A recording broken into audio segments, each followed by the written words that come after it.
ফ্যাসিবাদ যখনই বলা হয়েছে 31শে ডিসেম্বর, ওই দিন আমিও ছিলাম শহীদ মিনারে।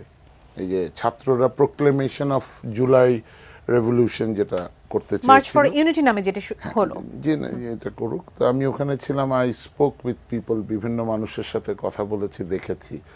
তো এইটা বলার আজকে হলো, এটা বলার 2-3 দিনের মধ্যেই যখন আমাদের বিএনপির জেনারেল সেক্রেটারি বলেন যে ষড়যন্ত্রের গন্ধ, তখন ফ্যাসিবাদ আর ষড়যন্ত্র হলো এরকম একটা সাংঘর্ষিক আর ঘুটুঘুটু ষড়যন্ত্র। মানে ঘুটুঘুটু শব্দটা হলো ঘসেটি বেগম থেকে আসা যেই তত্ত্ব, ওটাকে আমি বলি ঘুটুঘুটু।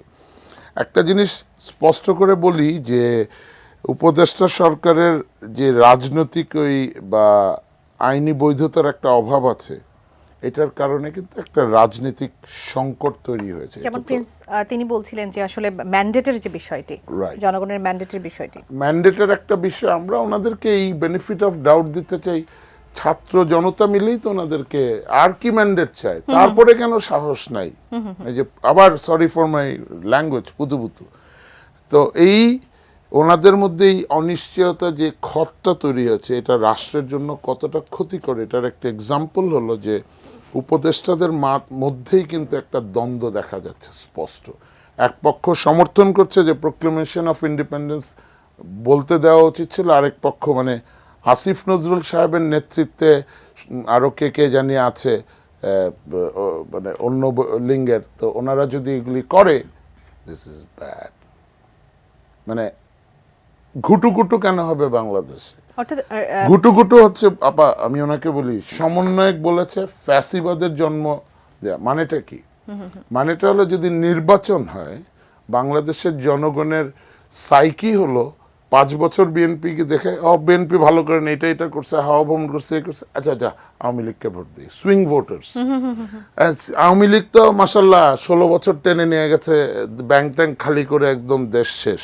হ্যাঁ, নির্বাচন ব্যবস্থা ধ্বংস করে নৌকায় করে নিয়ে ভারতে পালিয়ে গেছে। নির্মাণ কাজেও আমি বেছে নেই CSRM TMT 500W, committed for better still। এখন জনগণ তো চোখ বন্ধ করে, এটা সাইকি, নৌকা বাদ দিয়ে খুঁজবে, কি আছে, ধানের শীষ, আচ্ছা নেই, ধান খাই। আর না হলে অনেকে বলতেছে দাড়িপাল্লা, আল্লাহ। সো এই যখন আসে, এখন যদি আরেকটা ফ্যাসিজম আসে, 201টা ভোট পায়, কথার কথা জনগণ দেবে, আরেকটা ফ্যাসিজম হবে না? ফ্যাসিস্ট সরকার হবে না? ফ্যাসিস্ট ব্যবস্থা হবে না? অ্যাবসুলেট মেজরিটি করাপ্টস অ্যাবসুলেট ইয়া। এই যে সংখ্যাটার কথা যে একটা বাচ্চা ছেলে বলল, আমি ওকে, আমার ছেলের বয়স 26+, এই ছেলেরা যে বলল, দে আর সো স্মার্ট, দে আর সো ইন্টেলিজেন্ট। আপনাদেরকে মনে রাখতে হবে, ওদের ডাকে জনগণ এসছে, কোনো পলিটিশিয়ানদের ডাকে পলিটিক্যাল পার্টি এই 16-17 বছরে জনগণকে মাঠে নামাতে পারে নাই। ব্যাংক খালি হয়ে গেছে, এরকম অবস্থা, দেশের সার্বভৌমত্ব বিক্রি, করিডোর দিয়ে দিচ্ছেন আপনি, এরকম। কিন্তু এদেরকে you have to pay respect, and if you do not pay respect, তাহলে তো আপনারা আপনাদের সাথে গাদ্দারি করছেন। 2 নম্বর পয়েন্টটা শেষ করে দেয়। 2 নম্বর পয়েন্টটা হলো, বিএনপির মির্জা ফখরুল ইসলাম আলমগীর সাহেব ভালো মানুষ, উনি বলছেন ষড়যন্ত্র। I am asking him, please tell us, what is that ষড়যন্ত্র? কোন শক্তিকে আপনাদেরকে বাধা দিচ্ছে? Why don't you have trust on people? মানুষ ভোট দেখ না আপনাকে, যাকে খুশি তাকে ভোট দিবে। কোথায় ষড়যন্ত্র? ভোটটাই যাচ্ছে, তারা দ্রুত সময়ের মধ্যে যাচ্ছে, ভোট তো হবেই, যেহেতু ডেট দেয়া হচ্ছে না, সেহেতু তারা ষড়যন্ত্রের গন্ধ প্রিন্স পাচ্ছে। ভাই যেটা বলেছে, আই এগ্রি উইথ দ্যাট। ধরেন 31 ডিসেম্বর 2025 ভোট হবে, ওনারা রাজনৈতিক দল হিসেবে তোমাদের ব্যাক ক্যালকুলেশন করে করতে হবে, কবে ইয়া হবে, কবে গুছাবে। একটা টার্গেট থাকলে সবাই, কিন্তু আমরা দেখি অলিম্পিক হবে, কাউন্টডাউন এরকম, তো টার্গেটই নাই।